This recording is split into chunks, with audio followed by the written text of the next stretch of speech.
চতুর্থ অধ্যায়ের 2 নম্বর প্রশ্ন। প্রশ্নটা বলছে যে ঢাকা পাবনা মহাসড়কের একটি মোড়ে রাস্তার প্রশস্ততা 1 মিটার, যার বাইরের কিনারা ভেতরের কিনারা থেকে কিছুটা উঁচু। 200 মিটার ব্যাসার্ধের বৃত্তাকার মোড়ে গাড়ি চালানোর সময় একজন চালক রাস্তার পাশে সতর্কীকরণ সাইনবোর্ডে দেখলেন 60 কিলোমিটার/আওয়ার লেখা আছে। তার গাড়ির বেগ ছিল 50 কিলোমিটার/আওয়ার। এখন প্রশ্ন বলছে যে চক্রবর্তী ব্যাসার্ধ কাকে বলে? ওই যে I = mk² আমরা পড়েছিলাম, ওখান থেকে একটু সময়টা পড়ে নিবা। ওকে, চলন্ত লিফটে কোনো ব্যক্তির আপাত ওজনের কোনো পরিবর্তন হয় কেন?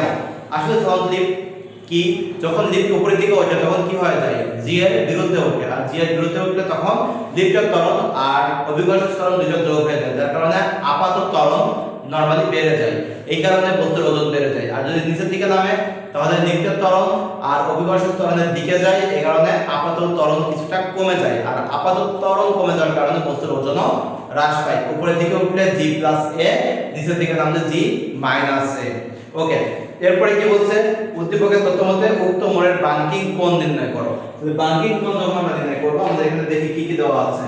এখানে আমাদের দেখো যে বাঁকের ব্যাসার্ধ, গ নাম্বার বাঁকের ব্যাসার্ধ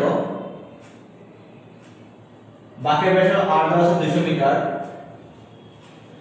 আর আমাদের এখানে তোমার কি দেওয়া আছে যে রাস্তার যে সাইনবোর্ডে যে বেগের মান দেওয়া আছে, অর্থাৎ v/s মানে নিরাপদ বেগ যেটা দেওয়া আছে 60 কিলোমিটার/আওয়ার।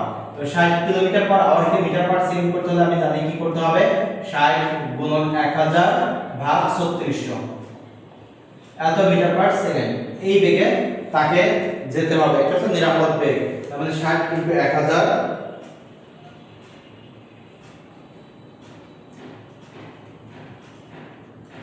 এটা করলে হবে 16.67 মিটার/সেকেন্ড। এটা হলো বেগের মান। এখন আমাদের কি জি এর মান আমরা জানি, জি = 9.8 মিটার/সেকেন্ড²। এখন বলছে বাঙ্কিং কোণ θ = 1। তাহলে আমরা জানি tan θ = কি লেখা যায়, v² / rg। তাহলে v² / rg যদি হয় তাহলে এখানে θ = tan ইনভার্স v²। v² বলতে 16.67² ডিভাইড বাই r এর মান 200, g এর মান 9.8। এটাকে ক্যালকুলেশন করবা, উত্তর চলে আসবে। উত্তর হলো কত দেখো, tan ইনভার্স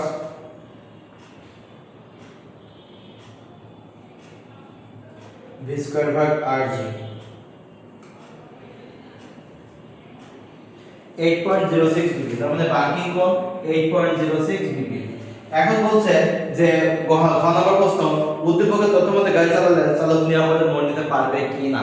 এটা দেখো সহজেই বোঝা যাচ্ছে যে আমাদের নিরাপদ বেগের মান কত, 60, আর চালক যাচ্ছে কত। এটা একদম ছোট্ট একটা প্রশ্ন, শুধুমাত্র তোমাকে বলে দিতে হবে যে এখানে দেখো ঘ নম্বরটা যদি বলি যে চালকের বেগ v সমান হচ্ছে 50 কিলোমিটার/আওয়ার। আর নিরাপদ বেগ যেটা আমাদের সাইনবোর্ডে দেওয়া আছে, নিরাপদ বেগ v' = 60 কিলোমিটার/আওয়ার। যেহেতু v' > v, সেহেতু কি হবে, সেহেতু চালক নিরাপদে বাঁক নিতে সক্ষম হবে, কারণ নিরাপদ বেগের তুলনায় চালকের বেগ কম আছে। এটা লিখে দিতে হবে যে আমরা জানি যে কোনো বাঁক অতিক্রম করতে হলে বাঁকের যে মিনিমাম ভেলোসিটি থাকে, যে ভেলোসিটিতে বাঁক অতিক্রম করা যায় তার থেকে কম ভেলোসিটি থাকলে ওই বাঁকটি নিরাপদে অতিক্রম করা সম্ভব। অর্থাৎ আমাদের যদি এরকম থাকে যে চালকের বেগ অথবা বাঁকের নিরাপদ বেগ, এই দুটোর মধ্যে কম্পেয়ার থাকে, চালকের বেগ সর্বদা কি হতে হবে, নিরাপদ বেগের সমান অথবা তার থেকে কম হতে হবে, তাহলে আমি ওই বাঁকটি নিরাপদে পার হতে পারবো। আর যদি চালকের বেগ কোনো কারণে আমাদের এই নিরাপদ বেগের তুলনায়, অর্থাৎ আমাদের রাস্তায় যে বেগটা থাকবে সেই বেগের তুলনায় বেশি হয়ে যায়, তাহলে নিরাপদে বাঁক অতিক্রম করা সম্ভব নয়।